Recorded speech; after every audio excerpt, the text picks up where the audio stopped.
All right. Welcome everyone to another Bible and Brekkie. We're excited. We're grateful that you guys are all here. And yeah, we're just gonna jump into it. Are you guys drinking, eating anything? El mate, like always. Whoa. Water. That's good, man. I got kicked out. Sorry. I swiped left or right with my fingers, but yeah. So you got the mate out? Yes, sir. And then Steven, what about you, bro? I just got water, man. My water with what do you Always, call always. these things? The carabiner. Carabiner. The carabiner. You're from Southern, bro. You know what that is. Yeah, man. I got my always carry carabiner because you never know if you're gonna go climb a rock. Climb a wall. Yeah. My Patagonia jacket on. I left it over there.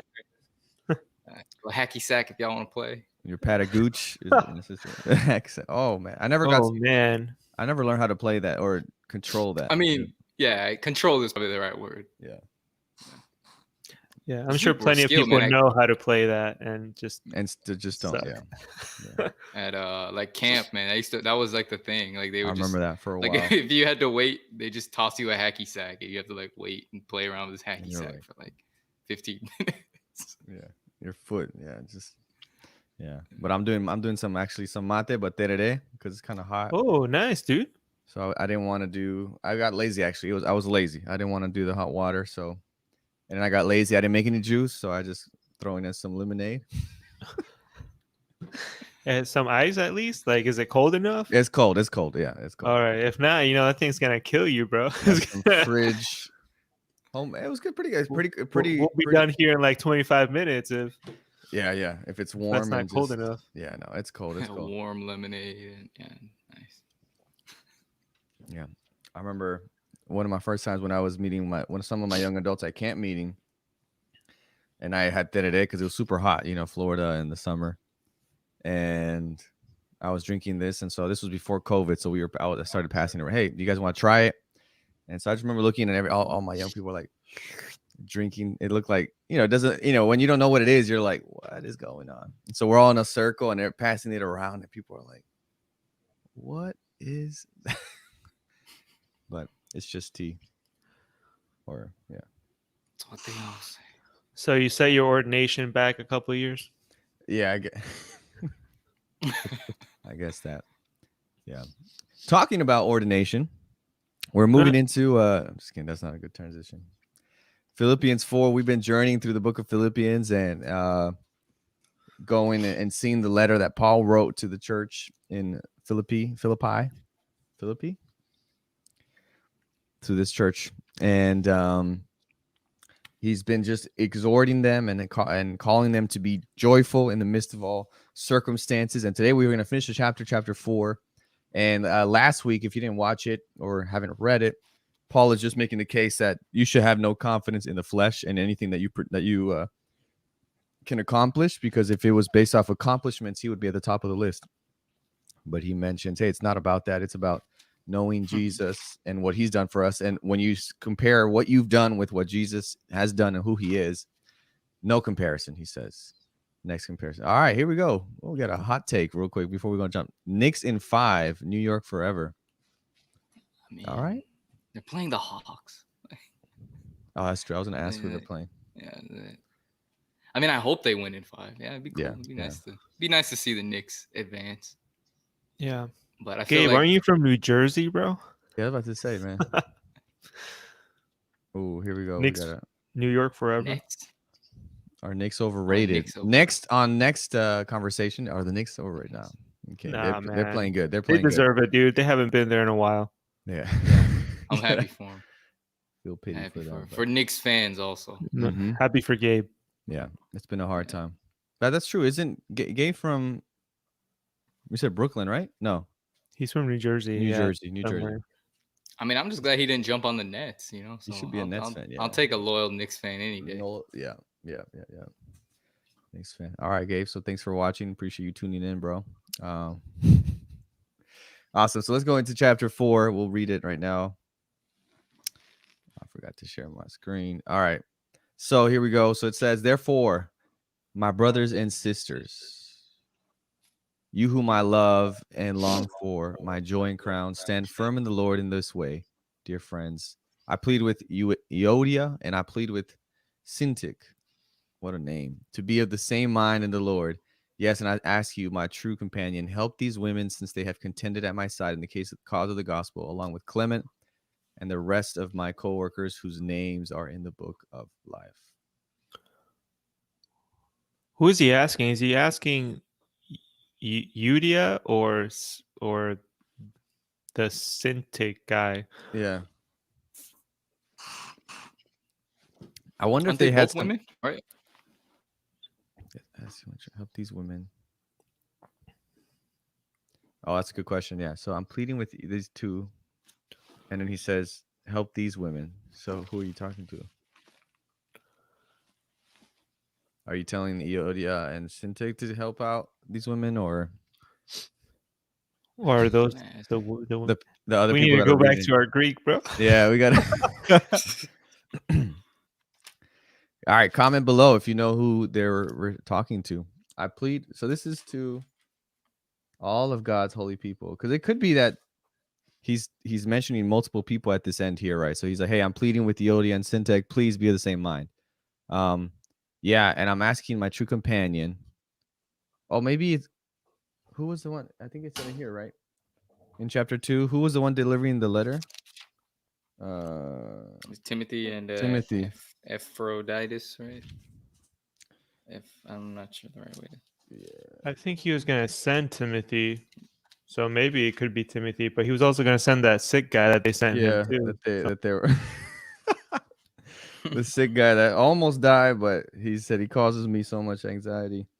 Yeah. And so I wonder if he's like he's referring to them by name, and then he's saying, hey, my true companion, help these women because they have contended at my side in the cause of God and the gospel. So help them because they've helped me. Yes, and I ask you, my true companion. I don't know. That's a good question. I can pull out the Greek, but I don't think I don't know if this is big. Euodia. All right, but any thoughts here as Brian already kind of talked about that, but sorry.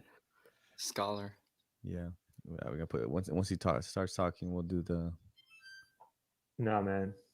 scholarship. But no, I like the that first verse there. You who I love and I long for, my joy and crown, stand firm in the Lord in this way, right? So it's like it just shows how committed he is. And again, this we'll have to look, but he does refer to the crown in other places, right? Where, I think it was chapter 3 where he's like, hey, I've run the race, not that I've attained it yet, but I'm still running it to receive. I'm trying to see where. But one thing I do, forgetting what is behind, and straining toward what is ahead, to press on toward the goal to win the prize for which God has called me heavenward in Christ Jesus. So he's super grateful for the people that he has seen come to God, so much so that they really bring him joy, and it's his crown. It's kind of his honor, his dignity. And I like that because it's not necessarily reserved just for him as an individual and just like, okay, as long as I make it, I'm good. I don't care about anything else. But he's like, he's just consumed completely. We saw that in Romans too, with wanting everyone all his people, the Jewish people, to come to know God. And even to the point where he said, I wish I could be cursed and cut off so that they could come to know Jesus. Right. So he's just a pastor, a shepherd at heart. That's like, hey, if I got to give up my life for the sake of my sheep and those that God has put under me, then so be it, because I want them to receive what I've been able to taste. So I think it really speaks to the character of Paul and his heart. What'd you find, Brian? I found that other guys that write, commentaries don't know who this person is either. So this guy's like, yo, whoever this was, Paul instructed them to help these women, basically because a true companion is supposed to help people reconcile and come to terms and be of one mind, with God. So I guess that's the message for us too, is like, hey, maybe some companions are nameless, but nonetheless they do that job, like Stephen was mentioning before in the conversation we had before we went live, was of being that bridge between people, and being that bridge between just minds that don't think alike, and people who don't have the same opinions. And so for sure, I think that's what Paul is kind of urging people to be that companion to others. Yeah, something that kind of comes to mind just right there, and I guess too, just because this week there's, like seeing a lot of the necessity for conflict resolution. I think it's cool that Paul sort of highlights their issue, right? And I think we tend to sort of live with this thought process of like, oh, these two people are having issues, let's kind of keep them to the side. But I think Paul brings them forward to the community and says, how can we as a community work towards their restoration of their relationship? Yeah. Which is cool, which is really, which in many ways is different than I think the way we would think of conflict resolution. And then maybe even the approach, like, why is he mentioning them by name? Why is he putting their business out there, which kind of feels ugly, like initially, on like, blast, bro. It is, he's literally straight putting them on blast, basically, because everyone is hearing this. Yeah. But I think how we understand of being on blast is very different if you're in a community where everybody has your best interest in mind, where everybody is looking to restore you, looking to, sort of redeem the relationship, and reconcile it back to something that it was, as well as something greater, hopefully, into a new place, So I think that's pretty cool, and and just how he mentions, I think I've asked these women who have shared my struggle in the cause of the gospel, and I think there's just this idea, I think, of communal struggling together that everybody is journeying through, that I think is so needed at that time, and I think also in the way in which we approach things today, because sometimes it feels like we're very far from this, right? We would read this if it was written today and be like, yo, dude, put them on blast. And we'd go out and start talking about it, cancel, whatever, versus here, like, that isn't a bridge towards that. It's actually a bridge towards hopefully something better that connects people and deepens relationships. Oh, for sure, man. And I feel like the wording that he uses is key here. It's like help. Just help these women. It's not even like judge between them, because that's like what you see a lot in the other writings around the Bible. Is like you need to judge between two people that are contending with each other. Jesus is put in positions like this too, where he has to judge who is right and who is wrong. And he's like, he basically just goes around that whole discussion and says it doesn't matter who's right and who's wrong, but like are you willing to help, period. And so I think here is also something that Paul takes upon himself, and I guess a lifestyle that he adopts is like just helping people and being there to help each of them hear the other's side of the story or the situation. And I agree with Stephen. Maybe it wasn't so much putting them on blast, because I mean, if Paul heard about it thousands of miles away, at least I'm assuming thousands of miles away, you would think that, the gossip is big, like if multiple people are hearing it outside of that city of Philippi, is like people know about it. And that's the thing with community, though, is like everybody's always in other people's lives. And so if he would have mentioned this to the public, people would already know what he's talking about, and perhaps wouldn't seem like, oh, he's pointing them out. It's more like, yeah, we know what's happening, Paul. And people would just be like, instead of, oh, wow, he just called him out, So, I agree with Stephen on that point. Yeah, that's good, man. I think you brought up that. That's why I wrote, how to conflict resolution, Stephen, of addressing that, because it does make it seem, right, as you read it, that these two women had been instrumental for Paul in some way when he was preaching there. Maybe when he was starting the church, they came up and they were big, and they have a falling away at some point. And he's like, yo, we need these women were, they really helped out in starting everything. So I really need to, we want to help them out. And I think that's very clear. It was probably a well-known thing what happened. And But I think it's kind of what we experience in ministry and in life, right? You're dealing with people, and at some point, and I think we've seen it a lot over this last year, especially when everything, politics and the pandemic, and all types of governmental federal issues that when we talk about immigration and the protests over last summer over police brutality, we saw maybe a lot of people that had labored together in ministry or for God that had some fallen away. And I think it's beautiful that Paul doesn't go about like, putting a thorn or really throwing, saying, hey, cast them out, throw them out, they messed up. But it's like, no, how can we help them? As Brian said, right? Really reconcile them. And I think for me, I'm reading a book right now from Richard Villalobos. I don't know if it's Villalobos. Oh, are you reading that? The Deeply Formed Life. Yeah. It's very, very good. And I'm just now reading about racial reconciliation and how he's just, the gospel just calls us to restore to a new community, right? It's not based off of other, whether ethnicity or race or politics, whatever, what side you're on, but it's God is forming a new community that comes under a new identity in light of the diversity that we have. And so I like that Paul's taking that approach of saying, hey, this is a public thing. You guys know these leaders. Let's help them. We got to help them as a church in the community. So beautiful. Yeah. Then we have Clement as well. Clemente. I just like how he name drops people and we have no idea what they did or who they were. We're just like,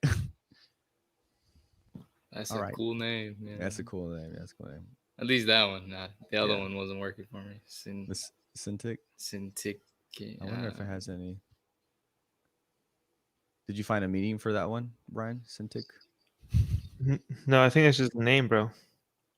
Yeah. It's just nothing special. Nothing special, man. It's just a name.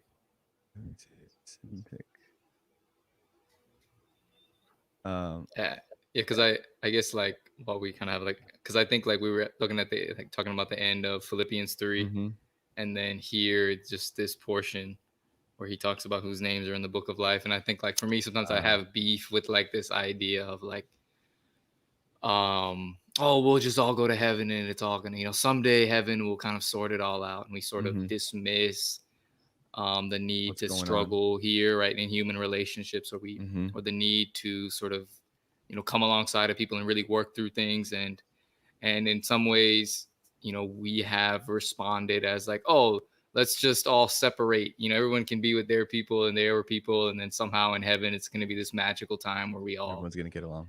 We're all going to get along and be together, but I like how Paul sort of, I think in verse 20 of chapter 3, he says our citizenship is in heaven, but then he continues with talking about the importance of citizenship on earth still, and how that is also pointing to your greater citizenship, right? And then he wraps it up with here, saying he name drops and then finishes with whose names are in the book of life, by saying like they have this sort of eternal placement, but that still affects their present placement. Yes. And how obviously past issues, right, that they need to work through can help us eventually move towards this next place. Right. And you changed your name to the Bible. I see. I did. I was trying to, I was trying to change the name of this thing, right? Of the, and it changed my name. Sorry, bro. First name Holy, or? Yeah, Holy. The Holy Bible. But, no, I like that, man. I think that's powerful, where we do detach many times the gospel as thinking that it's something far away, and when Jesus comes back, that's when we're truly united and all that. When we don't see that it's actually trying to speak into our lives today, and we have to have some sort of change here presently. And Paul is addressing that. He's not saying, hey, suck it up. When we get to heaven, everyone's going to be kumbaya. And it's like, no, we got to work for that reconciliation now, in light of what, the power of God and what he's done for us and reconciling to us first. So yeah, very good. Beautiful point. All right. Continuing here. There you go. And says verse 4, rejoice in the Lord always. And I will say it again, rejoice. Let your gentleness be evident to all. The Lord is near. Do not be anxious about anything, but in every situation by prayer and petition with thanksgiving, present your requests to God. And the peace of God, which transcends all understanding, will guard your hearts and your minds in Christ Jesus. Finally, brothers and sisters, whatever is true, whatever is noble, whatever is right, whatever is pure, whatever is lovely, whatever is admirable, if anything is excellent or praiseworthy, think about such things. Whatever you have learned or received or heard from me or seen in me, put it into practice, and the God of peace will be with you. Powerful. I like this part here. How many times we've heard growing up, do as I say, oops, and not as I do. And he's here literally anything you've learned or received or heard or even seen in me, do that. And he was so self-assured that everything he was doing was in line with God, because he was just trying to do that always. He's like, yeah, you can, anything I do should be a good thing for you. You know, it's crazy, like you point that out, because for me, like I read that and I'm like, man, dude is cocky, bro. Like, he's like confident, right? You know, like I feel like I would never say something like that, you know, because I think in our culture we're very much, and at least for me, you know, I'm always sort of like, no, look to Jesus, you know, look to like, you know, and I think there is something to be said about, you know, our human flaws, right? Our issues that we have, right? Our inability to really ever measure up, but I just think it's cool, you know, how Paul has this confidence, like you're saying, just that like God is at work in him, so that, you know, when you're looking at him, like you're seeing God, which I think is obviously the goal. But I think you just, for me, I'm always like, whoa, like if I were to hear someone say that, I'd be like, man, you need to, you need to come off your high horse a little bit. But so relax, bro. Whoa. Relax. Yeah. To a certain extent, I've always felt like Paul is like an exception, because it's like, dude, you've done everything on both sides, right? You've done everything to persecute Christians, and you've done everything to further the gospel. And so, and then you're coming here, you're like, oh, I've done everything, but don't worry about, you know, things, you know, so much about like the doing has been done for you. But like he's coming from it from like a perspective, like, if I'm looking at you, it's like, okay, you can say that because you've done everything, right? You know, like if salvation comes through works, or if it comes through grace, I mean, you've earned it, Paul. So like, it feels weird hearing sometimes these words from him, because it's like, well, it's easy for you to say it because you've done it, you know. Whereas now we're coming from a place where we realize, shoot, like I can't do all these things, right? And we just have to, you know, to kind of take his word for it, which is difficult. You know, it's difficult because it's like saying, it's like LeBron saying, oh, all you have to do is, you know, go like this and just do it a few times, and you know, you're going to be a great shooter. And it's like, well, it's easy for you to say you do it all the time. You have the gift. And that's true. You know, I don't.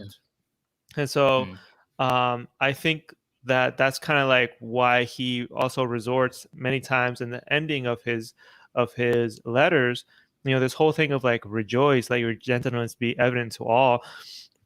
It's difficult for you to be gentle with people if you're not happy, you know. And basically I feel like Paul in a way is saying, like, be happy with yourself and with the fact that God has given this grace to you, and just be happy with that, and things will flow out of that rejoicing that you have because of, you know, salvation, and because of this grace, and because you realize how much he loves you, that, you know, naturally you'll be more gentle, and naturally you'll gain experience in all these other things that he says, you know, are praiseworthy. But I think that he has to do so because even in his letters, he realizes, like, yeah, guys, let's be honest. I'm up here and you're over here. You know, it's like if someone right now were to, I don't know, compare me to someone who is like great in Adventism, I don't know, Ty Gibson or something like that. It's like, obviously, Mark I'm Finley. not Ty Gibson, you know, so shoot. So that's how I feel sometimes with Paul's letters. It's like, yo, like you've done it all. Like, come on, man. I don't compare. And so he ends it this way, I feel, where he's like, guys, just rejoice in who you are at the moment, and in that rejoicing, you will treat people with a gentle spirit, and that could have been, what was going on here Yeah. in like the first verses that we read. Mhm. Was like, and ministry does this to you, when you're working for so long and you've seen what you built, and all of a sudden, like, there's a as you grow, there are different decisions that need to happen, and somehow, perhaps like the first vision that you had for it now has changed, and you have to deal with people that you've started Mhm. this with. And so I could see how like the friction was there, and there was a certain like standoff, Mm. between Mhm. these two very powerful, prominent, women Mhm. disciples. And so he's like, "Yo, just be happy with what you've done, and um, that rejoicing will lead you to be gentle with each other." Yeah. Yeah. I like that. Yeah, it's kind of like the foundation or your focus of how you view life now is different. And because you have God on your side and he's in control, you can be more understanding and loving. And it's interesting because, yeah, like you're saying, Brian, throughout the letter in chapter 2, and I think or I guess chapter 2, right? He's like saying, hey, don't do everything without grumbling or arguing, right? So there seems to be there was some sort of like Mhm. arguing, debating, some sort of like, you know, fight going on in house, and he's trying to get them to focus on what's truly important. Maybe they were, because in the beginning he mentions in chapter 1, right, some people are preaching out of selfish ambition and different motives, and so who knows what the extent clearly is, but he's really making the case that, hey, y'all, you got to focus on what's truly important. That's Jesus and how he was humble in chapter 2, and in chapter 3, Mhm. how no pedigree that you may have, even, I never come to you trying to impress you with my own Yeah. accomplishments. It's always impressing you with the glory and the power of God. And I think it's awesome because Paul, if anybody, had the right to come in and say, I've done everything right. And, Yeah. as he says, right, as for zeal, I literally persecuted the church, right? Like I was literally putting people to death. Yeah. But I enjoy this section here. He's refocusing them. Hey, rejoice in the Lord. And you can, and let me just say it again, rejoice, right? And let that gentleness be evident to all. And it's interesting that he put the Lord is near, right? So it's kind of like that, because the Lord is near, whether that's referring to his second coming or just his proximity to believers, you're able to be gentle to everyone, right? Let this be like a sign that you are a believer because you act differently. Um, and then we go into Brian's favorite verses, 6 My and 7. favorite verse. Yeah. Bro. I mean, but to me, it's powerful. I mean, I know it's quoted a lot. It's one of these ones that's just, and it's probably not Weaponized used or in the right context too, yeah. because people will guilt you into not being anxious about things because it shows that you're not giving it to God, you're not grateful, or you don't have his peace, right? And it's not necessarily that. It's more of, hey, when you encounter a situation that is anxious, that causes anxiety for you, hey, just take that along with everything else. Take it to God in Mm. prayer and thanksgiving, and God's going to transfer his peace and take your anxiety. But it's not to guilt the people, because if he did, he would have said, hey, don't worry because God's with you. If you worry, that's showing you that you have lack of faith. But he doesn't say that. He just says, hey, look, there's going to be moments where you're filled with anxiety, but take it to God and he's going to give you some peace, right? And so, yeah, Brian's favorite verse, 6 and 7. If anybody wants to send him a gift, send it printed on a canvas, On a little T-shirt. a little t-shirt, one of Yeah. these It'd be hats. it'd be good, man. When One of winter these comes, hats. I can do a nice little bonfire with my students. And it's not that I I thought he was. hate the verse. It's just like it's so poorly used. It is. And uh there there are so many people that go through different things than we do. And I would say that, we're privileged in comparison Mhm. to a lot of Yeah. society. Yeah. Um and especially looking at like the world population. And when That's I very good. read a verse like this and you telling me, "Oh, don't be anxious," and it's like, Mhm. "Yo, I got no way to provide for my family or even myself. Right. I have no way out of my mistakes and things Mm. like that." It's just like Mhm. Mhm. that is so widely used. I feel in Christianity, it was like, "Don't be anxious about anything." It's like, man, I feel like shut up. Like, who are you to tell me not to be anxious about things? Yeah. Right.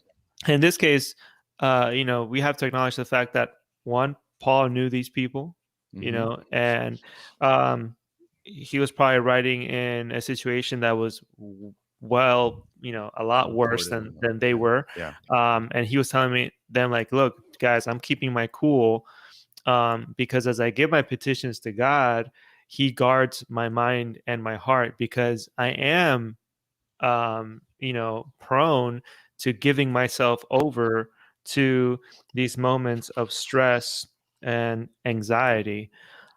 So in a way, it's not like he's not saying like God's gonna make everything better, or that God is gonna do something that will take away the anxiety. I think what he's saying is like he will guard it. Like he will guard your heart and your mind against falling into the pit of despair that comes with anxiety and, you know, tribulation or whatever it is that you're going through. And I think that that's something that we miss. It's not necessarily like, oh, he's going to take all anxiety away. That's not, I don't feel at all that's what this verse is saying. But in a way, it's saying like, you know, when you're really stressed about something and you're like, at least, you know, us who, or me who, you know, I'm privileged, and I say, you know, God, I'm giving this away to you, and, you know, I've done what I can, and that's it, and I keep going about my day. I mean, it helps me keep my sanity, but I'm not going through the issues that, you know, 80% of, you know, the rest of the world is going through. So that's what I feel about this verse, and I think that we misquote it a lot, but, you know, Paul has his reasons for saying it, and the people that he says it to, it makes sense in that scenario. Yeah. That's good. And I like it too, because like we turn it into a guilt mechanism, that if you are anxious, you're not trusting, and it's not that. It's actually just the promise that God will, as you were saying, guard your hearts and mind. I like that picture there, that he's not going to allow you to go into the pits of despair, but you may still have that anxiety, but it's giving you kind of like a coping mechanism of how to deal and how to get through the day. So beautiful. Yeah. And I do like that part there, a peace of God which surpasses all understanding, right? And so I think many times, you know, you look at Paul in prison writing this letter that's full of encouragement for others, right? Really not even saying anything about himself. And I think you can argue that he had that peace, that despite his circumstances, right? It kind of reminds me when we were talking about, we did Hebrews, right? Yeah. No. Yeah. That's the first thing we did, no? Or Romans. Oh, no, we did Romans. I don't think we did Hebrews. Yeah. Well, Yeah, you know, yeah. Hebrews has a lot of other stuff in it. Yeah. But, you know, in Romans, where it said that Abraham, where Abraham, it says like, you know, against all hope, Abraham hoped, right? Like he still had belief. So even when he was at like his worst part, he still kind of was able to have hope in the promises that God had. So it's kind of like that to me in this situation, where despite you still being in that situation, you can still have peace.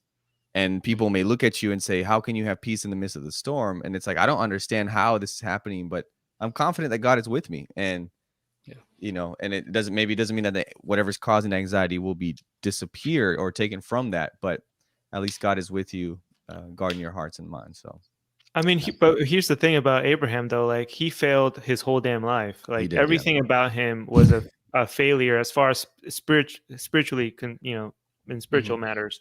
Because, you know, obviously he was super successful. He was rich, you know, wealthy, all that stuff. But it's like when God told him to go somewhere, he needed a push, you know? Oh, Dad stopped here at this city, so I'm going to stop too. It's like, no, dude, I told you to keep going until I show you. Right. So he needed a push. He messed up, you know, with the promise of having children. You know, he messes up all along. He goes down to Egypt. God never told him to go down to Egypt. And he does. Yeah. And so he messes up like all the time spiritually. And I think if anything, something to take from Abraham is like God still keeps, you know, putting him in situations where he has a choice to make, even though he's failed all along. And then he's like, oh yeah, you know, sacrifice your son Isaac. And it's like, for the reader, at least me, like if it was my first time reading this, like, oh, this guy's gonna fail. You know, he's not gonna be able to do it. And at the end of the day, you know, I look at Abraham's story and I look at what this guy, you know, what Paul is saying here, Yeah. And I believe that he repeats rejoice, not necessarily because, you know, you need to rejoice, you know, with a double portion, but it's more like when someone tells you to rejoice and you're like, what the heck do I have to be happy about? You know, what the Yeah. heck do I have to be hopeful for? Yeah. I think he repeats rejoice simply to say, no, be extremely intentional about finding that one thing that you can actually, in Abraham's case, have hope with, but in most of our case, like actually rejoice about. I think that, you know, everything about life, if not most things, really are just unfair. And um, it seems like many times we're living through just the cards that we've been dealt. Yeah. And in those moments, like to find a reason to rejoice is just, it's so difficult, but that's literally what's going to help you through your anxiety. You know, that's literally the only thing that I feel Paul is giving us as a tool to help us through these difficult moments and to build us into, you know, into being happy about, you know, what is true and right and lovely and all that stuff. So I don't know, man. Paul's difficult, man. It's difficult for me to accept everything he's saying in this chapter, because it's just not fair, man. It's not fair, you Yeah. say? Yeah, it's not fair. A lot of what people live through is not fair. It's yeah, unjust, yeah, unjust. Yeah, and I think that's I think when you read it from like our perspective, and then obviously like, you know, and then also people that, yeah, like Brian, you were talking about people that are suffering or dealing with certain things, like it can feel offensive, I Dismissive. don't know, dismissive, you know, Yeah, and inconsiderate. it's true. Yeah. And I think, I don't know, like if it feels like Paul may be trying to toe that line, but maybe in this moment he's sort of just caught up in the letter. And I think there's a key element even when it comes to us understanding the Bible and realizing like, yo, like some things are describing certain things, right? Paul is describing his relationship, his interaction here with the Philippians, right? And I think being able to kind of take the broader scope of scripture and to say like, oh yeah, like do not be anxious for anything. Like that doesn't mean that you can just have an on and off switch for how anxiety works. Like it doesn't work like that. If that was the case, then less people would have anxiety, right? You know, per se. Like, but I think you see in the Bible like times where that's acknowledged, where it's not necessarily seen as a negative thing. But I think Paul is probably addressing something specific here. Right. And I think for us on our end, we can read it and say, oh, this is my my ethic for life. Like this is what I'm supposed to do. And it actually could just be perpetuating something negative, something that's unhealthy. Right. And so I think we have to understand sort of the broader story of these texts, right? And context is key, you know, like in this sense. And I think too, Paul is trying to walk that line of saying like there is like a present, like I was saying, or like a present suffering, and then like this future, right? Or this reality that you can't see. And I think Paul may be trying to push people towards that, right? You see in verse 7, which surpasses all comprehension, right? You can't see a way out of this, but you know, there's something that exists, right? That you can't really comprehend. But I think in the midst of that, you know, I think oftentimes we're just, even just the way we tell the stories of scripture, like we're suckers for like the David and Goliath stories, right? Or these really big stories rather than like, you know, like let's get into the nitty gritty of like sort of the day to day, like God kind of being in smaller moments, right? Being present in those moments. Like I think we think God is only present when we have no anxiety rather than God being present in anxiety. Right. And so I think being able to have that perspective is, I think, something we have to begin to see, and I guess as ministers coach people through, you know, to begin to see like, hey, like he's present in all these moments, right? Doesn't mean that because you have anxiety God has left you, but actually that he's right alongside of you through that. It's good. I like that because it even adds in verse 6, right? In every situation that you're with, not just in the good times or when you're about to get arrested, like him, or you're about to get, but it's like every situation is an appropriate time to go to God to present your request. So yeah, it's beautiful. And I think what I'm kind of sensing here too, and even from hearing from what you guys are saying, and then probably from Paul, and obviously he had some sort of relationship. Obviously it was a different role he is like Paul. He's known. He's he's the preacher to the Gentiles. So he's just everyone's talking about him. So anytime you get a letter from him, it's like whoa.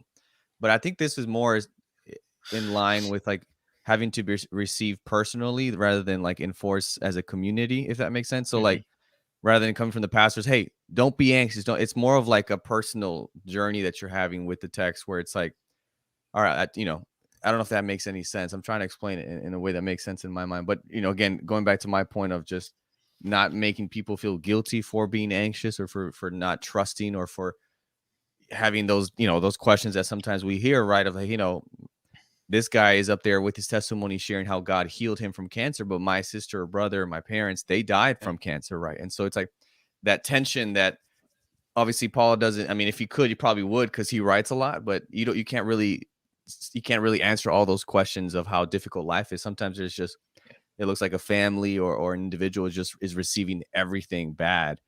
And so I think this is more of a journey that an individual person is invited to go on, to trust in God that in the midst, like you were saying, Stephen, in the midst of anxieties, there is a place you can go that can help you. And many times you may still be in that anxiety and in that hard place, and it may seem like it's unending, but there is a time where that will end, right? But there is also that tension that we saw even in Psalms, that there is that unfairness that will plague our life here on earth. And so living in that tension as a believer is tough. And I think he's going to add to that as we continue. But yeah, because we've seen so many people get guilted for not having enough faith, and so that's why you didn't get your blessing. You didn't pray hard enough. That's why you didn't get delivered. You're not. You share that Facebook post, right? Yeah, exactly. Share this if you want to go to heaven. No, dude. Yeah, if you're ashamed, unless you're ashamed, then Jesus won't. Like that. Yeah, they'll put that verse of, if you don't confess my name among men, I won't confess your name about them. And it's like, yeah, that and they have like a white Facebook. Jesus, like being all like, yeah, it's like that doesn't compare, bro. It's not. It's like, bro. What was that photo? I think it was on May 4th. There was like a photo trending of like a Star Wars guy about I think it's Obi-Wan. Yeah. And then everyone's like, this is Jesus, share him. And people are like, yeah. And it's like, it's a Jedi, man. That's not Jesus. Oh my goodness. All right, so jumping to continuing verses 10. That's so funny. Yeah. Verse 10, and we'll finish the chapter here. I rejoice greatly in the Lord that that at last you renewed your concern for me. Indeed, you were concerned, but you had no opportunity to show it. I'm not saying that he's so savage. Damn, bro. You were concerned, but you had no opportunity to show it. I'm not saying this because I'm in need, for I have learned to be content whatever the circumstances. I know what it is to be in need, and I know what it is to have plenty. I have learned the secret of being content in any and every situation, whether well-fed or hungry, whether living in plenty or in want. Again, another verse that's taken out of context many times. I can do all things through him who gives me strength, right? So I can be content in every situation. It's not about, we'll talk about that. Yeah, it was good for you to share in my troubles. Moreover, as you Philippians know, in the early days of your acquaintance with the gospel, when I set out from Macedonia, not one church shared with me in the matter of giving and receiving, except you only. For even when I was in Thessalonica. Wow. You sent me aid more than once when I was in need. I have received full payment and have more than enough. I am amply supplied. Now that I have received from Epaphroditus. My goodness, just gotta slow down. Epaphroditus, the gifts you sent, they are a fragrant offering and acceptable sacrifice, pleasing to God. And my God will meet all your needs according to the riches of his glory in Christ Jesus. To our God and Father be glory forever and ever. Amen. Greet all God's people in Christ Jesus. The brothers and sisters who are with me send greetings. All God's people here send you greetings, especially those who belong to Caesar's household.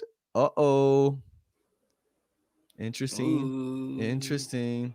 The grace of the Lord Jesus Christ be with your spirit. Like how he just throws that in there. Yeah, like subtly, throws in a little controversy there at the end, man. You're like, whoa, Caesar. People from Caesar's household are also sending greetings. Which, starting from there, is pretty cool, right? Because we know he's arrested. I think we had discussed that he's awaiting trial. I believe I'm not 100% sure, right? I think he's in Rome. Where's the context of? let me see. I don't want to misspeak, but it's interesting, right? That he puts that that little like context there of just like, hey, He just boom. drops it in before he bounces. Man. He just, I mean, he literally calls them saints too, which is wild. You know, like he's Yeah. or at least indirectly calls them saints, which is interesting. That's the Paul stirring the pot. He is, man. He said, "Oh, by the way, I'm chilling with some of Caesar's household here. They send hi. They say hi." I'm like, what? The grace of the Lord Jesus be in your spirit, but you know. Oh man. Well, it's kind of like when you're texting someone, and then I always find it funny, that when they're with someone and they're texting you or they call you, they're like, "Hey," they say hi, and you're like, "Say hi back." I don't know. I don't know what Oh, they love rating. It's like, what am I supposed to do? So I think he's in Rome, and so that's why he's hanging out with and I think he's in house arrest if I'm not mistaken, and I probably maybe. Did he just just kicked himself out? Dude, honestly, like looking at this, I feel like for a moment he's pressing the wrong button. I closed my tab. The last thing I heard is house arrest, and then you just. No, I was just saying. I think he's in Rome in house arrest. That's why he's able to talk to the Caesar's household, right? Because he's there. And welcome back, bro. Thanks, bro. Thanks for having me, guys. I appreciate it. Go ahead, Brian. Sorry. No, I literally was just talking to fill the space. Oh. I was gonna make up a point as I was talking. You know that. No, I wasn't sure, man. Pastoral thing that we got going on. When something happens, like, oh, I gotta fill in this space with random words, and hopefully, God inspires me halfway through. Just a filler. I want to thank everyone for inviting me. It's like God is good. Amen. All the you time. got the presentation working? No. Yeah. Okay. Yeah. So, okay, any birthdays here? Any birthdays we can celebrate? Anniversaries? Oh man.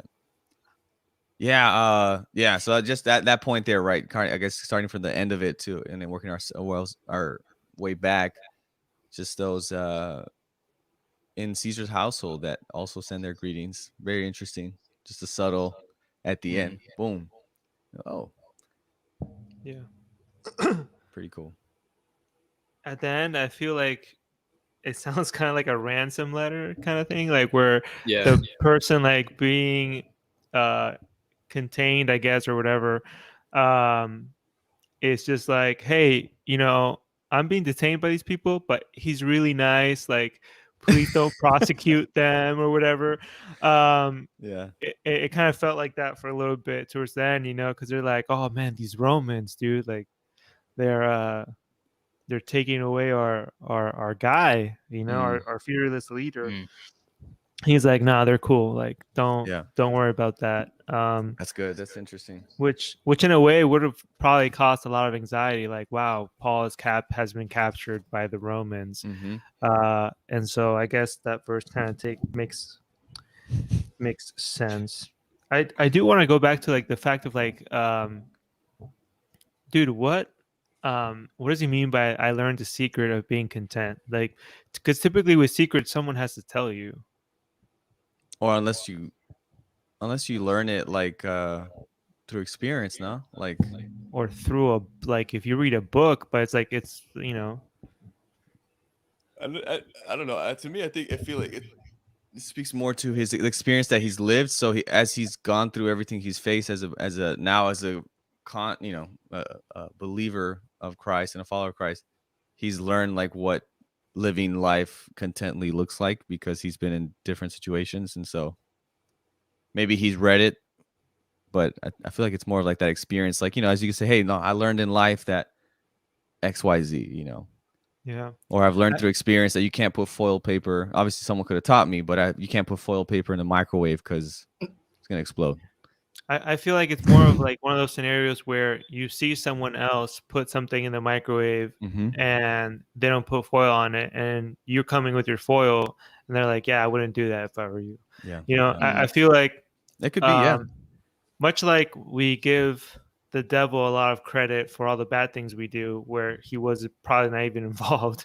I think that sometimes we do give, our heroes like Paul a lot of credit. And I think like here, he's kind of recognizing the fact that he had to learn this from other people. I feel like when it comes to like learning a secret, it's more like he saw people, or he experienced people, or he befriended people that perhaps did not enjoy. This is honestly, when I look at Paul, he's claiming that there's like a whole other king, that there's a whole other kingdom coming, that all this stuff is happening, and Caesar hasn't killed him yet. Yeah, right. Which It's kind of wild to think about. Yeah. And I'm sorry to make this comparison. Maybe it's not the right time, but I'm still going to do it. It's kind of like the white guy that says, "Oh, I killed 300 people," but you're there serving him a smoothie at the police station, and it's like, "Oh, you're cool." And so I think Paul is acknowledging the fact that he enjoys a lot of privilege for being, Roman and studied. Right. And the other people don't have this privilege, and yet they do, and they're involved in the gospel just as much as he is. And I think like to that extent, he's learned the secret from all these other guys who had to like die in the Colosseum versus him who has like Roman citizenship. Oh, I don't have to do that. Right. And I think like we don't have, if you don't engage with people, you're not going to learn the secrets of what it's like to be a true Christ follower and experience this sense of like being content with people and with your situation. Yeah, that's good. Yeah, I think you that's a good point. Just learning in community and how you have, when you come into whatever workplace, especially us as pastors, you have other pastors. Hey, you're gonna have a difficult board, or you're gonna have a difficult this, that, and sometimes they'll save you from having to go through the same thing they went, because they're teaching you, hey, when you see this, do this instead. Don't be like me that tried to, X, Y, Z. So I like that. I think that's good. And I think that's why maybe he brings up in chapter 2, the having the mindset and making your mind like that of Jesus, right? So he's like, I've learned that my way of living with all my, all my privileges really doesn't compare to the life of Jesus. And he was happy. I was unsatisfied. And so now I'm learning that true living is living like Jesus. And I learned that from him, right? So I do like that. I do like that. Everyone had to learn to get to where they are today, even our greatest heroes and stuff. So good point. That's a good point. And then you get verse 13 that gets used for anything, right? I can accomplish any single thing I want because God gives me strength. And it's like, in this context, it's literally facing perplexing times and hard situations, right? That cause you anxiety, right? That's kind of the context, immediate context, where he's like, no matter what you're facing in life, you can rejoice still, right? And you can still overcome that and go through it. Even though the situation might not get better, you can still face that situation because God gives you the strength to do so, right? So I think sometimes we use this kind of maybe in a prosperity gospel type of thing, right? Where if you claim it, then God's going to get you through, and you're going to be debt free. You're going to get what you want. You're going to marry the person you want. You're not going to have any issues. You're not going to have any problems. You're not going to have any persecutions. And yet the guy writing this is in prison, being held and leading up to his death. Impending death later, right? Obviously, he has, as Brian noted, he has advantages because he's a Roman citizen, so he was able to appeal to Caesar to be sent to Rome and not be murdered as they murdered Stephen by stoning, right, by the Jews. But in this context, it's speaking on that the strength to keep going in any situation that you're in.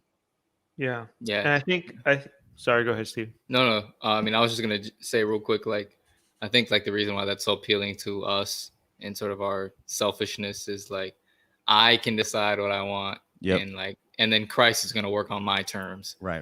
Whereas, and Christ and everybody else is just going to get in line because Christ is on my side, right? I think we really love that narrative, that really false narrative that God is just going to support everything that we do, regardless of motive, and things are just going to turn out the way we want just because we want it. But literally, right in verse 14, he says, you have done well to share with me in my affliction. He literally just says, I'm not in a good situation and I actually need you. Like, it's not just me by myself, like just me and God gonna, win the lottery or, I don't know, get rich on Bitcoin. Like, it's not just that, right? It's there's something else there that where he still finds the need for community, and also that there is suffering that he's experiencing while still being close to God. And being close to God has had him in moments without food, had him in moments with food, in jail and out of jail. And so I think like out of season. in season, out of, you know, that whole time. I mean, I guess, I don't know. Depends on what the season is. Sure, yeah. You start saying random stuff. In the dark and in the light, you know. But in the good, throughout, in the good times and the bad. Yeah, those are vows, man. Oh, there you go, Ben. Yeah, I can win this football game through Christ. How many huddles have we seen that, right? Tim Tebow, facing the Giants, man. Facing the Giants.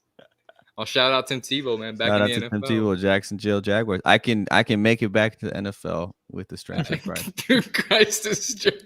Yo, he couldn't make it on the Mets, so I don't know. You didn't pray hard enough, man. That's what happened, man. All right, Brian, you were gonna add something. No, just because like I think what informs this verse is directly what comes before it, and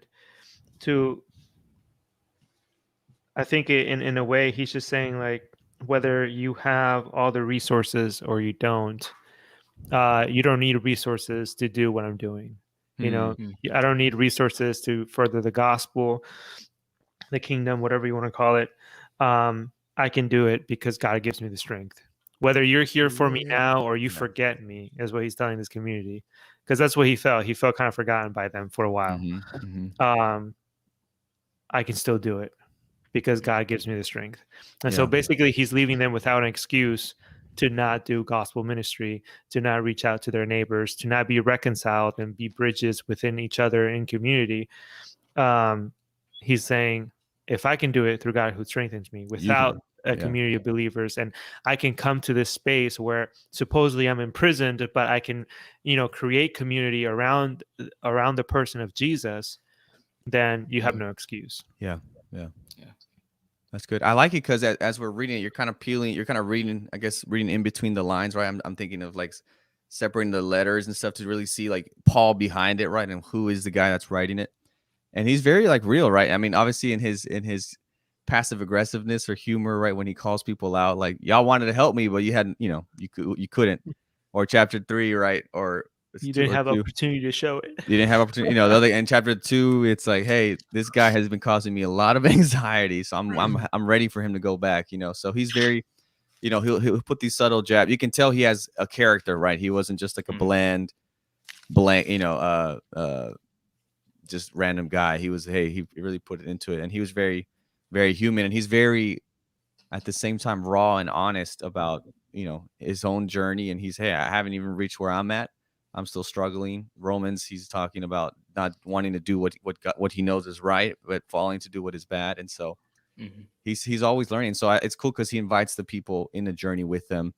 And as he's calling them higher, he's also keeping himself accountable to say, hey, I haven't attained it. I haven't reached the goal yet. So don't make me like the standard, because it's about Jesus. Jesus met it, and he's going to fill us with his spirit. So, I like that. Yeah. And obviously again, here, all this, verse 13, wrapped in the mist and context of him being in prison, not knowing what his fate is yet. And knowing that, hey, these people are going through troubles. And so the strength isn't for necessarily the dreams that you have, but more of the struggle, the daily struggles that you have. Right. Not, and it's like that God is giving you strength to get through that. So very good. Yeah. I like that. Any thoughts here? Any last thoughts here? No, we're good. Like a takeaway? I guess, yeah. I mean, yeah, it's just a final point. Yeah, I guess, takeaway, big takeaway for. I don't. Sorry, I'm just asking. I don't. Oh yeah. Or you meant like the section? Yeah, for the book, since we're finishing up. Big takeaway for Philippians. I think Paul goes through a lot of the same things that he mentions people to be okay with, to be content with. Like you just mentioned, chapter 2 or whatever, where he's like, yo, thanks for, thinking of me and for sending this guy who got sick as soon as he got here and has been zero help to me. And we've kind of had to take care of him. I'm sending him back to you now because he's feeling better. along with the best that I have, my best disciple, Timothy. Mm-hmm. And so in a way, I feel like when we get to the end of the chapter and he's just calling people out left and right, in a sense, he's saying like, yeah, don't be anxious. And yeah, God gives me the strength for everything, because he himself has lived through extremely, anxious situations where he had to find reasons to stay content. He had to find, and reach out to God for strength. And so to me, I feel like what Paul's letters kind of saying to me is, dude, yeah, there's a lot of work to be done, and you're not going to find any excuses not to do it. But what you are going to find, at least in the Bible, and where you are going to find from your community, is the strength to get it done. Yeah. And so it's a matter of not just having the conversations, but really saying, all right, let's do it, because Paul didn't fool around. Like, wherever he went, he started a community of believers. And I think that that's what, I feel like God is kind of calling me to do at this moment. Yeah, I like that. Steven? Yeah, obviously I didn't journey through all of this with you guys, so I'm here for the end. Yeah. But just in looking at Philippians and throughout the time, I think what I appreciate about Philippians specifically, at least especially towards the end, is just and it's always something that kind of appeals to me, just in terms of how he says like, yo, there's something in the future, right? We're looking unto something, right? Paul says things like that, like, this great time that's going to come, right? But he recognizes better than anyone, maybe outside of Jesus, in the scriptures, just the toil and the pain of human daily life, right? Of what it means to live your life for Christ, right? And some of the challenges that can come with that, or even your challenges that just come in general, right? And how we are kind of caught between the now and, I guess, what the not yet, right? That sort of idea that I think he talks to, and like how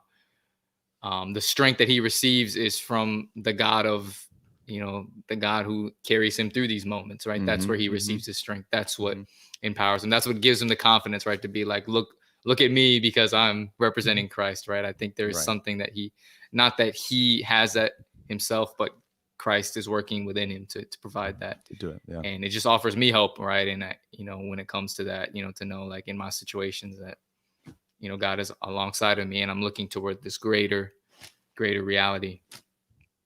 So I just appreciated that here. And then I just love his shade, man. His shade in there, he calls people out. But I think yeah, I love it. Yeah, adding to you guys. Yeah, just the encouragement, I guess, that it gives, that we're in a process. It's a journey, but it's important to know what you're focusing on and where your foundation is, as that's going to dictate how you view life and how you live life. And so if you have the mind of Jesus and the mindset of Jesus, then you'll be okay. Even though it may, your life may be filled with anxieties and challenges, and you'll have hard times and dark nights, God's with you to guard and keep and protect your minds and hearts. So I like that. Very encouraging letter, and amazing again that Paul, in the midst of his own situation, is encouraging others, right? So powerful stuff. Thank you, guys. Let's go into our lightning round to wrap up. We're going to go back to the old school and see if you guys have anything. But what was your favorite Blockbuster memories? If you guys ever went to Blockbuster, any memories revolving around Blockbuster? Man, for those I just remember. Yeah, go ahead. My family was like not really into movies, but I don't know if it's like an Adventist thing. Yeah. But like Saturday night hit, and then like everybody just wanted to watch a movie, even if you weren't really into movies. Right. Or you thought that, you didn't really watch any TV. Even like my dad was not really a big TV watcher, but Saturday night he was like into movies. Yeah. Right. And he would end up sleeping anyway. But like just like the whole, like, you drive over to Blockbuster, look at all the movies, pick them up, try to figure. And there's no Google then to kind of make sure like what the movie's about, right? Close your eyes and be like, you're just like trying to flip through and see, and it was just fun. I still always remember like going in there, because they also like would have movies, and then they'd also be they try to give you like a theater experience, right? So they'd sell like Mhm. snacks and stuff. Right. And I always remember like trying to ask my dad to like, can we get some of these snacks or these drinks? And he's like, no. Like, no. It's like, it's not different than anywhere else, son. Yeah. Like, we're here thing. for the movie and let's go. Yeah. But I feel like people miss out on the blockbuster experience, man. It was a whole experience. Like, it really was. Whereas now you just kind of click, just flip through and kind of watch something. Oh, I don't like this. Take it back. Right, like there were consequences for picking the wrong movie back in the day. And you had to sit through it. You didn't have any other option. It's like, oh, I thought this was good. I didn't see a preview. And now, oh man, this is all you had was the back of the case that said, yeah. All right. Oh, what's it about? Okay. And maybe some of them had like a most of them actually had like a blockbuster case. That's true. They didn't really have like the picture of a movie or like they would have the picture in the front. They would have like a case that was empty in the front. Mhm. All the cases would be empty, but the front one would just be like the actual movie cover, and then the ones behind it, if it had any behind it, it means that they still had some. So you would grab the empty one and go, and they would put the video inside of it, and then you'd be set to go. But if not, it was just a shell of boxes. Much like Steven, it was just like, Saturday night, we were watching a movie. That was something to do with the family. It's not something that happens anymore, It's just like, well, I'm watching my own show. You have your own Netflix account. You watch your show. Right. And we're just kind of like filling in the same space, but we're not really in the same space, right? Right. But I think like looking through, all the movies that you could watch, one of the best things about these movies were the previews at the beginning of the movie. You're right. And it sucked when the movie didn't have previews. You're like, oh my God, I don't know what to rent next. And so forgive me. And so what was good about these movies is like, okay, you didn't get a trailer like when you were at Blockbuster. So you had to kind of like pay attention when you rented a movie to see if any of those that, were previewed would be any good. So yeah, man, I love Blockbuster. It sucks that it's no longer here, but Netflix isn't so bad. Maybe it'll be something that kind of like, I wonder it might like, be like stuff like that like makes a some comeback. retro like, stuff. Like it makes a comeback. It's like an indie spot. Like, oh, you can actually go and check out a DVD or and like get your own. For those of you that don't know, this is kind of, I mean, they had it set up in different ways, right? But you had the movie set up. And by genres, kids section or whatever, and you would just go and just literally pick it and take it, man. And that was the whole experience. I mean, you're walking around, your mom's like, you got 5 minutes, like, okay. Yeah, dude. And when they didn't have the movie or the new release, you'd be like, damn. And then you drove all the way and you're like, there's no way, like, you're not gonna go online and check if they're sold out. There's nothing you can do. Yeah, man. Yeah. Literally walking down the wall, man, just everywhere, just looking. And you would feel so lucky if there was one left on a Saturday night, because usually they would like bring in the new movies like on Friday. And then you're like, I can do all things through Christ who strengthens me. This movie. There's Steven trying to get, can I watch this on your dad and mom are like, I don't know. It doesn't look good. It doesn't look like it's a good movie for you. So yeah, man. Oh, that's it's a huge thing, dude. Like first it was VHS, like you're seeing on that on that picture, but then it was like DVDs and then it was Blu-ray, and you're trying to catch up too with all your like devices. And for those that don't while, know what VHS is, this is a VHS. For a while, like you weren't sure, so you just I had that TV right there, man. We still got that at my parents' house. Look at that, bro. I remember when you would buy the one that has the VHS and the DVD player together. Yeah, that's what I'm about to say. Built in. I remember when that came out and the Blu-ray came out and stuff, and you're like, yo, what? No more unwinding? Like, wow, man. Yeah, VHS. Dang, dude. They look like books, but they were. Man. Remember these type of covers too? These were cool. But these were cool. They kind of look like books, but. You could tell your parents you went to the library and picked up some books. Man, that's funny. That's funny. The library would have, movies. Yeah, I mean they still do. Rent out for free with your, library card. Libraries are really the only place that are still giving you that Blockbuster experience. Man, I think they're the only ones that still have movies. I still have. Yeah, if they still work. I have a VHS right there. Oh, you can't really see it. It's focusing on your mic cord. Yeah. What movie is that? It's not gonna work. Oh. Back there. Come on, man. Tap the screen, maybe. Maybe tap it where. I have my. Let me see if I. All right, this is not worth the work, but Oh, there it is. Is that Prince of Egypt? there you go. Ah, VHS. peeking out over there. Peeking out. Prince of Egypt. Prince of Egypt trying to make a debut. I got all these videos like at my parents' house, and I always want to That's watch them for old time's sake, Mhm, but they don't have a VCR anymore. So you're like, So, yeah, and that's funny. All right, moving on to our. That was a lot for nothing, but all right, 2 more questions. And NBA playoffs prediction. Oh, someone said the promised land, Ben. The promised land. All right, so we're doing NBA playoff predictions. I just want to stand by what I said during the NCAA championship. I called Baylor, and they won, so I'm 1 for 1 in predictions. But nice. So he going with Mavs? for the championship, All Texas, Mavs. No. Who do you think, Steven? Who's taking the championship this year as the playoffs begin? Man, but I really don't know, man. This is like one of those years that I don't know. I mean, I think if the Lakers were healthy, I'd be like really confident, just sort of say the Lakers. It feels like the cards are falling in line for the Nets. Yeah. But then again, it just kind of depends on how that whole chemistry.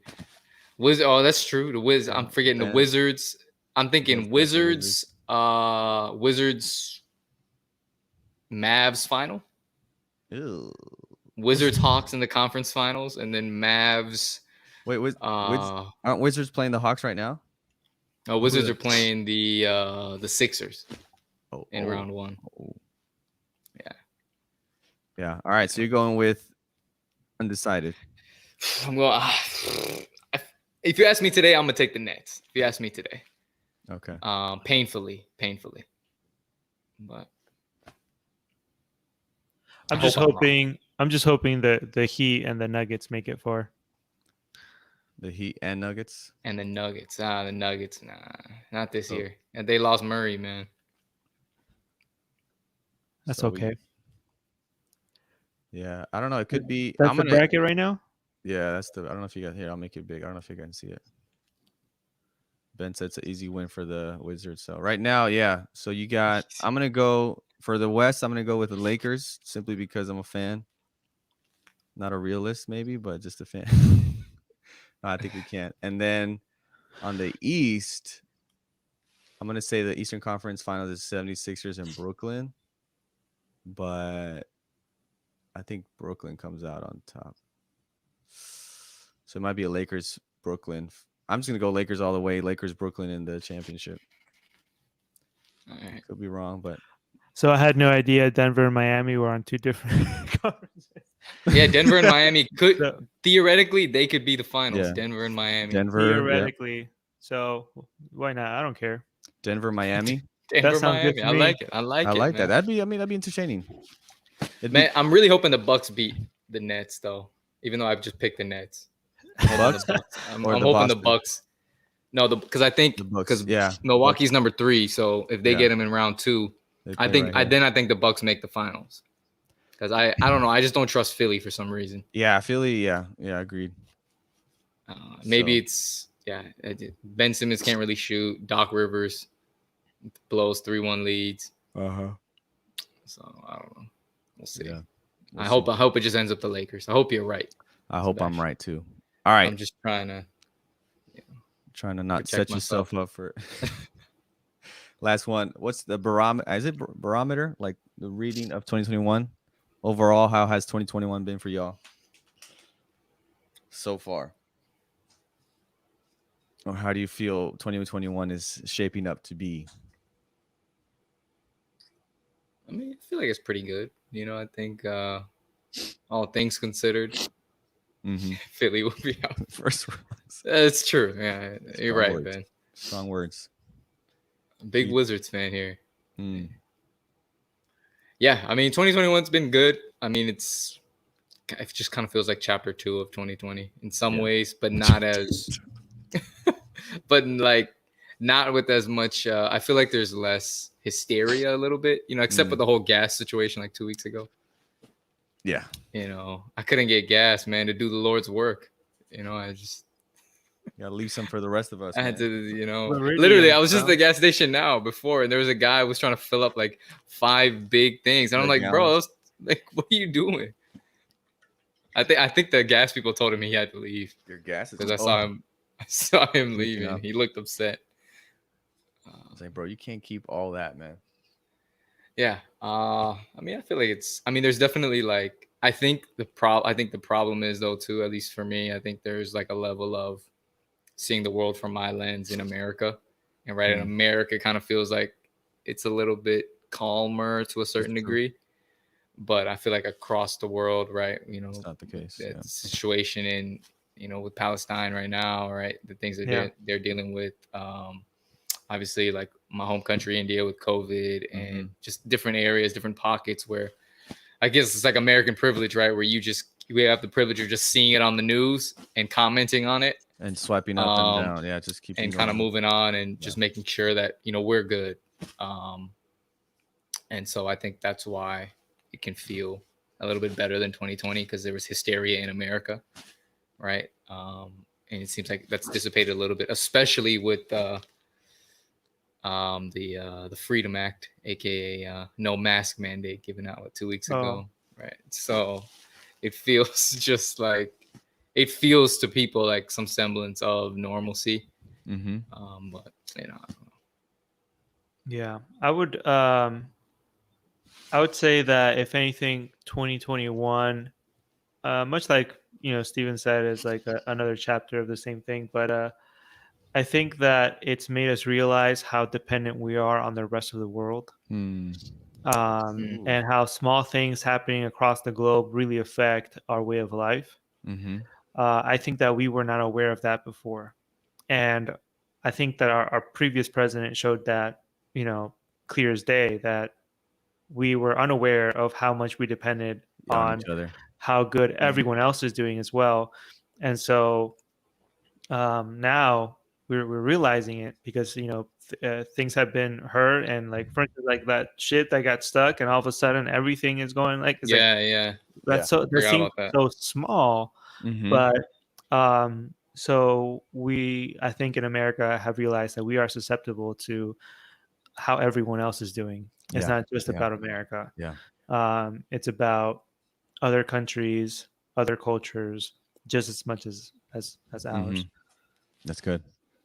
Yeah, I gotta agree with you guys. Yeah, feels like a chapter 2 of 2020, but in this case, we've kind of learned, at least in the American context, and you're saying, we have the privilege of not having to really stress as much as other places, Gaza now and Palestine, India, and what's going on over there, and other locations. But it's kind of people learning to live in the normal that we live now, right? Not the new normal, but it's just our reality. So it's been interesting. But as always, we can do all things through Christ who strengthens us, no matter what situation we're in, whether good or bad. You can learn to be content, right? Those are Paul's literal words. So, and do not be anxious, right? Either. Don't be anxious about anything. Brian's anything at all. Yeah. But we can't end there. We can't. No, but no, it's been good. Philippians was a good book, teaching us to strive to rejoice as much as possible in the situations that we're in, because we have a focus and a mindset that is set on Jesus. So thank you guys for joining us. We'll be back hopefully next week with a new book. We'll surprise y'all, as we don't know what book it is yet. We'll figure it out. You could just let that surprise y'all, just make us feel like we're we're ready. We're ready. We have a whole year of themes already set up. But if you guys for any reason want us to do a book, put it in the chat, and we'd love to talk about it. Yeah, for sure. We'll fit it in somehow. We'll fit it in somehow. Right. Yeah. We have some spaces here and there. All right, y'all have a great weekend, and we'll see y'all later.